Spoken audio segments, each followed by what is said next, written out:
Hi friends, welcome to మన ప్రజాకవి ఛానల్కి స్వాగతం. తింటే గారెలే తినాలి, వింటే భారతమే వినాలి అన్నది నాటి మాట. తింటే గారెలే తినాలి, వింటే వేమన గారి పద్యమే వినాలన్నది నేటి మాట.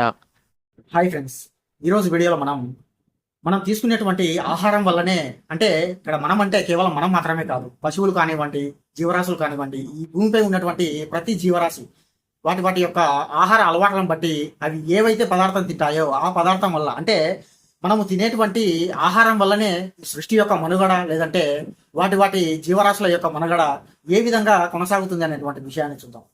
ఫ్రెండ్స్, బేసిక్గా మన యొక్క లైఫ్ స్టైల్ ఏంటి? ఎర్లీ మార్నింగ్ లేవడం, కాలకృత్యాలు తీర్చుకొని వెంటనే స్నానాలు చేసి కడుపు నిండా భోజనం చేసి వెంటనే టైం చూసుకొని ఆఫీస్కి వెళ్ళడము, బస్సుకు టైం అయిందని చెప్పు, లేదంటే పనికి వెళ్ళడము, ఏదో ఒకటి చేస్తూ ఉంటాం. అయితే ఇక్కడ ఎంతసేపు ఉన్నా మన ఆకలి తీర్చుకోవడం మాత్రమే చూసి ఆ తర్వాత వెంటనే మన పని ఏంటో చూసుకుంటాం. కానీ అసలు తిన్న తర్వాత ఏం జరుగుతుంది, మనం తిన్న తర్వాత ఆ ఆహారం వెనక జరిగేటువంటి ప్రక్రియ ఏంటి అనేటువంటి విషయాన్ని ఎవరు గమనించరు. ఎందుకంటే మన జీవితాలన్నీ కూడా ఎలా ఉంటాయంటే తిన్నామా, పడుకున్నామా, తెల్లారిందా అనే రకంగానే ఉంటాయి. కానీ ఎవరు కూడా అసలు మనకు ఈ పదార్థం అన్నది ఎక్కడి నుండి వస్తుంది, ఈ పదార్థం మనం తీసుకున్న తర్వాత లోపలికి వెళ్ళిన తర్వాత జీర్ణం అవుతుంది అనేటువంటి విషయం దాదాపుగా అందరికీ తెలుసు. బట్ ఆ జీర్ణమైనటువంటి ఆహారం కూడా ఏ విధంగా ఈ యొక్క సృష్టి మనగడకు, లేదంటే ఈ సృష్టి ముందుకు కొనసాగడానికి, ఈ సృష్టి రహస్యానికి ఏ విధంగా కారణమవుతుంది అనేటువంటి విషయాన్ని మాత్రం ఎవరు గమనించరు. ఎందుకంటే మనకు అవన్నీ ఏవి పట్టవు. మనం ఎంతసేపు ఉన్నా పొద్దున్నే లేచామా, స్నానం చేసామా, ఆకలి అయితే మన కడుపు కావాల్సినంత తిన్నామా, మళ్ళీ బ్యాగు సర్దుకొని బస్సు టైం చూసుకొని బస్సుకి వెళ్ళిపోయామా, లేదంటే ఆఫీస్కి వెళ్ళిపోయామా, మన పని చూసుకున్నామా, మళ్ళీ తిరిగి వచ్చామా, మనం ఎంజాయ్ చేసామా, సెల్లులో 4 రీల్స్ చూసామా, తిన్నామా, పడుకున్నామా. సో మన లైఫ్ స్టైల్ అనేది ఈ విధంగా మాత్రమే ఉంటుంది. అందుకే మీరు ఉండేటువంటి ఈ బిజీ లైఫ్లో కనీసము మీరు తిన్న తర్వాత ఆహారం వెనకాల జరిగేటువంటి ప్రక్రియ, మనం తినేటువంటి ఆహారమే మనకు ఏ విధంగా సృష్టి మనగడకు, మన జీవరాశుల యొక్క మనగడకు ఏ విధంగా కారణమవుతుంది అనేటువంటి విషయాన్ని చెప్తే తెలుసుకుంటారని చెప్పి ఈ వీడియో చేయడం జరుగుతుంది. ఫ్రెండ్స్, బేసిక్గా మనందరం కూడా టయానికి అన్నం తింటూ ఉంటాం. ఆకలి వేసినప్పుడు మనం అన్నం తినగానే అది లోపలికి వెళ్ళిన తర్వాత అరుగుతుంది అనేటువంటి విషయం అందరికీ తెలుసు. బట్ అయితే ఇక్కడ అన్నం తిన్న తర్వాత జీర్ణం అయిన తర్వాత కూడా ఏమవుతుంది అనేటువంటి విషయం చాలా వరకు తెలియదు. ఎప్పుడైతే మనం ఆహారం తీసుకుంటామో అది లోపలికి వెళ్ళి జీర్ణం అయిన తర్వాత ఆ జీర్ణంలోనే, అంటే జీర్ణం అంటే ఏంటి, మెల్ట్ అవ్వడం, అరిగిపోవడం. ఆ జీర్ణమైనప్పుడు అక్కడ ఒక రకమైనటువంటి రసము, అన్న రసము అన్నది, ఆ అన్నమే ఒక రసం రూపంలో మెల్ట్ అయిపోయి మనకు మన రక్తంలో కలిసిపోతుంది. రక్తంలో కణాల్లో, అంటే రక్తంలో ఉన్నటువంటి కణాలకు ఈ అన్నరసం అన్నది జీవం పోస్తుంది. ఆ రక్తంలో ఉన్నటువంటి కణాలకు ఎప్పుడైతే ఈ అన్నరసం జీవం పోస్తుందో ఆ జీవమే మన యొక్క శరీరానికి ప్రాణశక్తిగా నిలుస్తుంది. ఓకే, ఇప్పుడు మనం ఆహారం తీసుకున్నాం, జీర్ణం అయ్యింది, మళ్ళీ మార్నింగ్కి ఎంతో కొంత వేస్టేజ్ బయటకు వచ్చింది. ఆ మిగిలినటువంటి ఆ అన్న రసం అన్నది, రసంగా మారినటువంటి ఆ శక్తి అన్నది మన రక్తంలో ఉన్నటువంటి కణాలకు ఆహారంగా మారి ఆ కణాలు బతికి ఆ కణాల్లో ఉన్నటువంటి శక్తి మన శరీరం జీవించడానికి కారణమయ్యింది. ఇంతవరకు ఓకే. ఆ తర్వాత ఏమవుతుంది, ఎప్పుడైతే మన శరీరం శక్తి తెచ్చుకుంటుందో ఆటోమేటిక్గా ఈ భూమిపై ఉన్నటువంటి జీవులన్నీ కూడా చేసేటువంటి రెండో ప్రక్రియ ఏంటి, సంభోగం.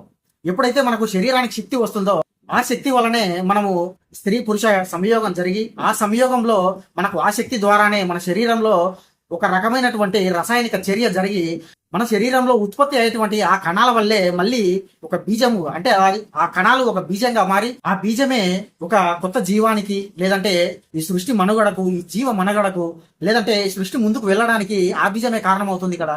అంటే ఇక్కడ సృష్టి ఎలా ముందుకు వెళ్తుందండి దీనివల్ల అని చెప్తే, మన వల్లే సృష్టి నడుస్తున్నప్పుడు మనము సృష్టించేటువంటి ఆ జీవానికి ఈ బీజమే కారణమైనప్పుడు ఆటోమేటిక్గా ఇండైరెక్ట్గా ఈ బీజమే సృష్టి యొక్క వెనకాల ఉన్నటువంటి రహస్యానికి కానీ, లేదంటే సృష్టి మనగడ కొనసాగడానికి కానీ, సృష్టి ముందుకు వెళ్ళడానికి కానీ ఈ బీజమే కారణమవుతుంది కదా. అంటే ఇక్కడ ఇండైరెక్ట్ గా ఏమవుతుంది, మనం తీసుకున్నటువంటి ఆహారమే మన లోపలికి వెళ్ళి జీర్ణం అయిపోయి ఆ జీర్ణం అయిన తర్వాత ఆ జీవరసము మన రక్తంలో ఉన్నటువంటి కణాలకు ప్రాణం పోసి మన ఆ రక్తంలో ఉన్నటువంటి కణాలకే, మన శరీరానికి ప్రాణాన్ని ఇచ్చి మనము సంయోగంలో ఎప్పుడైతే పాల్గొంటామో మన శరీరంలో ఉన్నటువంటి ఆ ప్రాణశక్తే ఒక రసాయనిక చర్య జరిపి తద్వారా ఒక బీజాన్ని సృష్టించి ఆ బీజము మళ్ళీ నెక్స్ట్ వచ్చేటువంటి జనరేషన్ కానీ, లేదంటే మరొక జీవానికి కానీ ప్రాణం పోస్తూ, లేదంటే ఈ సృష్టి యొక్క మనుగడ ముందుకు కొనసాగడానికి కారణం అవుతుంది కదా.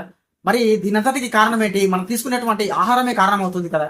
మరి మనం తినేటువంటి ఆహారం వెనకాల ఇంత సినిమా జరుగుతుంటే, ఇంత కథ నడుస్తుంటే, ఇంత ప్రక్రియ నడుస్తుంటే మనం మాత్రం ఏం పట్టనట్టుగా జస్ట్ ఆకలి వేసిందా, మనకు నచ్చినటువంటి ఫుడ్ తీసుకున్నామా, తిన్నామా, కడుపు నిండిందా, మళ్ళీ తదుపరి కార్యక్రమం ఏందో చూసుకున్నామా, పోయామా, సంపాదించుకున్నామా, తిన్నామా, పన్నామా. సో మనం తినేటువంటి ఆహారం వెనకాల ఇంత జరుగుతూ ఉంటే మనం చేసేటువంటి లైఫ్ స్టైల్ ఏంటంటే ఇది.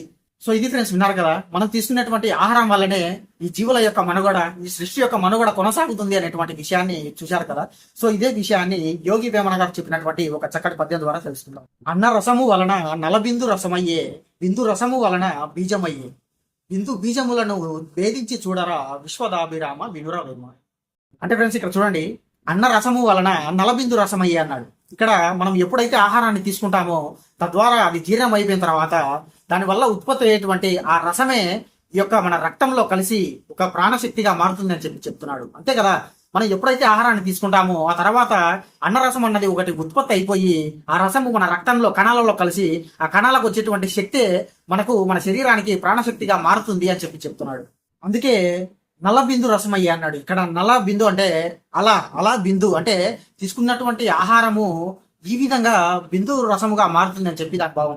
ఈ అన్న రసము ఏ విధంగా బిందు రసంగా మారుతుందో ఈ మధ్యలో ఉన్నటువంటి ప్రక్రియను అలా అంటే ఈ విధంగా అవుతుంది అని చెప్పి అలా అనేటువంటి పదాన్ని వాడడం జరిగింది. అందుకే బిందు రసమయ్యే, మీరు తీసుకున్నటువంటి ఆహారము ఈ విధంగా బిందు రసంగా మారుతుంది అని చెప్పి చెప్పడం జరిగింది. ఇక్కడ బిందు రసము అంటే ప్రాణశక్తి, జీవశక్తి అని చెప్పి అర్థం. ఇక్కడ బిందు అనేటువంటి పదాన్ని ఎందుకు వాడాడంటే బాగా అబ్జర్వ్ చేయండి. ఇక్కడ మనకు శక్తి అనేటువంటి పదానికి ఎక్కువగా సింబాలిక్ గా ఒక బిందువు రూపాన్ని చూపిస్తూ ఉంటారు.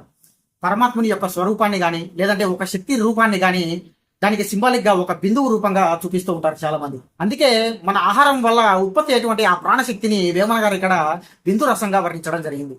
అదే విధంగా రెండవ పదంలో బిందు రసము వలన బీజమయ్యే అన్నాడు. బిందు రసం అన్నది ఏ విధంగా బీజంగా మారుతుంది? ఎప్పుడైతే మనం ఆహారాన్ని తీసుకుంటామో తద్వారా ఉత్పత్తి అయినటువంటి ఆ అన్నరసం వల్ల మన శరీరానికి శక్తి వస్తుందో అంటే ప్రాణశక్తి వస్తుందో ఆ ప్రాణశక్తి అంటే ఆ బిందు రసం అంటే ప్రాణశక్తి అని చెప్పుకున్నాం కదా. ఆ బిందు రసం వలన ఆ ప్రాణశక్తి వల్లనే మనం సంభోగం చేస్తాం కదా.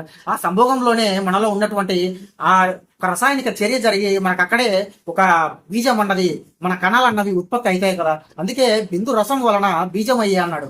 మన శరీరంలో ఉన్నటువంటి ఆ ప్రాణశక్తి, ఆ జీవశక్తి వల్లే మన సంభోగంలో ఒక బీజం అన్నది ఉత్పత్తి అవుతుంది అని చెప్పి చాలా అద్భుతంగా చెప్పడం జరిగింది. అదే విధంగా మూడవ పాదంలో బిందు బీజములను భేదించి చూడరా విశ్వదాభిరామ వినురవేమ అన్నాడు.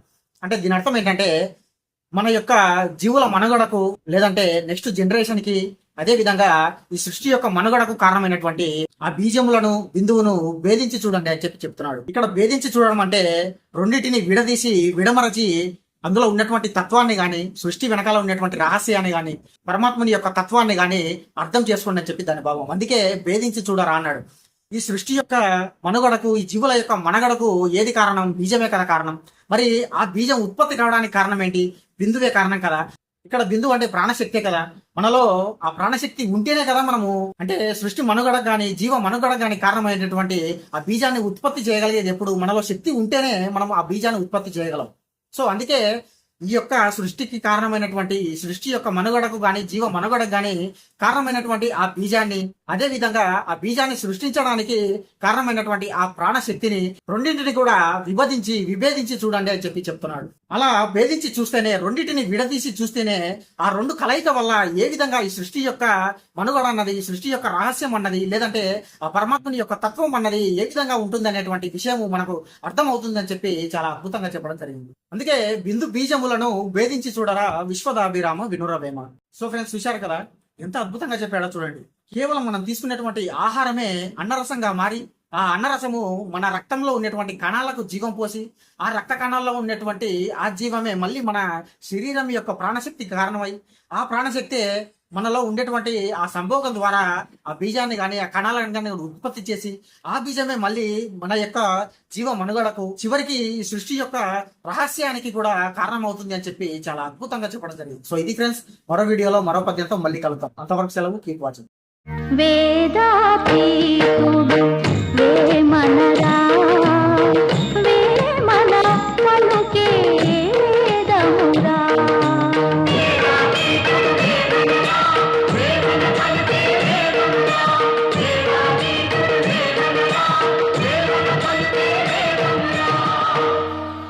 ఫ్రెండ్స్, ఈ వీడియో మీకు నచ్చినట్లయితే లైక్ చేయండి, నచ్చకపోతే షేర్ చేయండి. ఈ ఛానల్ మీకు ఎంతో కొంత యూజ్ అవుతుందంటే మాత్రం సబ్స్క్రైబ్ చేసుకోండి. ఓపికతో విన్నందుకు ధన్యవాదాలు.